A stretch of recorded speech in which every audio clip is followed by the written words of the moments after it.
তা বৌমা, বলছি সারাদিন ফোন ঘাটা ছাড়া আর কোনো কাজ বাজ পারো মা? আপনি পারেন? কি কাজ? হ্যাঁ পারি তো। হ্যাঁ তাহলে আপনি করবেন, আমি আবার কি করবো? এক কাজে 10 জন হাতে গেলে কাজ নষ্ট হয়ে যায়।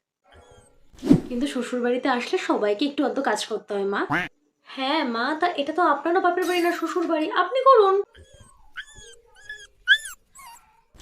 আমি তো গত 35 বছর ধরে করেই আসছি একই কাজ। এবার তুমি একটু 35 বছর যখন করতে পেরেছেন, আরো 20-25 বছর আরামসে করতে পারবেন, করুন না। আমাকে দেখে খোড়া হওয়ার মতন না করলেও চলবে আপনার। কিন্তু খাবার দাবার বানানো, হ্যাঁ তো আমি আপনাকে বলে দেবো আমি কখন কি খাই, আপনি সেই মতো বানিয়ে দেবেন। কিন্তু শ্বশুর বাড়িতে তো কোনো না কোনো কাজ করতেই হবে, তা কি কাজ করবে তুমি? হ্যাঁ আপনাকে কি কি করতে হবে সেই কাজগুলো আমি আপনাকে বলে দেবো, কাজটা ভালো করতে হবে। বাবু তুই কাকে বিয়ে করে এনেছিস?